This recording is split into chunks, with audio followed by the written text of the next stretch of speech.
ಏನು ಎನ್ಡಿಎ ಬಳಿಯಲ್ಲಿ ಈಗಾಗಲೇ ಬಹುಮತ ಇದೆ. ಆದರೆ ಎನ್ಡಿಎ ಸರ್ಕಾರ ರಚನೆಯಾಗುವಂಥದ್ದು ಯಾವಾಗ ಅನ್ನುವಂತಹ ಪ್ರಶ್ನೆ ಕೂಡ ಎದುರಾಗ್ತಾ ಇದೆ. ಎನ್ಡಿಎ ನೂತನ ಸರ್ಕಾರ ರಚನೆಗೆ ಮುಹೂರ್ತ ಕೂಡ ನಿಗದಿಯಾಗಿದೆ. ಜೂನ್ 8ರ ಬದಲಾಗಿ ಜೂನ್ 7ರಂದೇ ಪದಗ್ರಹಣ ಏನಾದರೂ ಆಗುತ್ತಾ ಅನ್ನುವಂತಹ ಮಾತುಗಳು ಕೇಳಿಬರ್ತಾ ಇದೆ. ಎನ್ಡಿಎ ನಾಯಕರ ಸಭೆಯಲ್ಲಿ ಪದಗ್ರಹಣದ ಬಗ್ಗೆ ಕೂಡ ಚರ್ಚೆಯಾಗಿದೆ. ಶುಭ ಶುಕ್ರವಾರದ ಸಂಜೆ ಪ್ರಧಾನಿ ನರೇಂದ್ರ ಮೋದಿ ಅವರು ಮತ್ತೊಮ್ಮೆ ಅಧಿಕಾರವನ್ನು ಸ್ವೀಕಾರ ಮಾಡುವಂತಹ ಸಾಧ್ಯತೆ ಇದೆ. ಪದಗ್ರಹಣಕ್ಕೆ ಅಂತ ಪ್ಲಾನ್ ಕೂಡ ಮಾಡಲಾಗ್ತಾ ಇದೆ. ಮೋದಿ ಅವರ ಜೊತೆಯಲ್ಲಿ 21 ಜನ ಸಚಿವರು ಪ್ರಮಾಣ ವಚನ ಮಾಡುವಂತಹ ಸಾಧ್ಯತೆ ಕೂಡ ಇದೆ. ಇನ್ನು ರಾಜಭವನದಲ್ಲಿ ಪ್ರಮಾಣ ವಚನ ಕಾರ್ಯಕ್ರಮ ನಡೆಯುತ್ತೆ. ದೆಹಲಿಯಲ್ಲಿ ಇರುವಂತಹ ರಾಜಭವನದಲ್ಲಿ ಪ್ರಮಾಣ ವಚನ ಕಾರ್ಯಕ್ರಮ ನಡೆಯುತ್ತೆ. ಇನ್ನು ನರೇಂದ್ರ ಮೋದಿ ಅವರಿಗೆ ಎನ್ಡಿಎ ನಾಯಕರು ಕೂಡ ಸಾಥ್ ನೀಡಲಿದ್ದಾರೆ ಪ್ರಮಾಣ ವಚನದ ಸಂದರ್ಭದಲ್ಲಿ.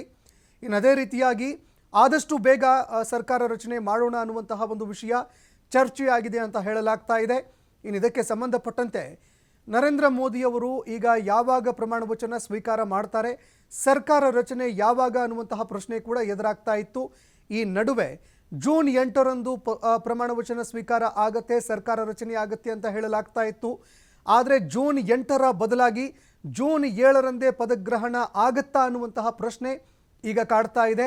ಇನ್ನು ಅದೇ ರೀತಿಯಾಗಿ ಒಂದು ದಿನದ ಮುಂಚೆ ಪದಗ್ರಹಣ ಕಾರ್ಯಕ್ರಮವನ್ನು ಮುಗಿಸೋದಕ್ಕೆ ಎನ್ಡಿಎ ಮೈತ್ರಿ ಪಕ್ಷದ ನಾಯಕರು ನಿರ್ಧಾರ ಮಾಡಿದ್ದಾರೆ ಅಂತ ಕೂಡ ಹೇಳಲಾಗ್ತಾ ಇದೆ. ಇನ್ನು ಅದೇ ರೀತಿಯಾಗಿ ಎನ್ಡಿಎ ನಾಯಕರ ಸಭೆಯಲ್ಲಿ ಪದಗ್ರಹಣಕ್ಕೆ ಸಂಬಂಧಪಟ್ಟಂತೆ ವಿಸ್ತಾರವಾಗಿ ಚರ್ಚೆ ಆಗಿದೆ ಅಂತ ಹೇಳಲಾಗ್ತಾ ಇದೆ. ಶುಭ ಶುಕ್ರವಾರದ ಸಂಜೆ ಪ್ರಧಾನಿ ಮೋದಿ ಅವರು ಪದಗ್ರಹಣ ಮಾಡ್ತಾರೆ ಅನ್ನುವಂತಹ ಮಾತುಗಳು ಕೇಳಿಬರ್ತಾ ಇದೆ. 21 ಸಚಿವರು ಕೂಡ ಪ್ರಮಾಣ ವಚನ ತೆಗೆದುಕೊಳ್ಳುವಂತಹ ಸಾಧ್ಯತೆ ಇದೆ.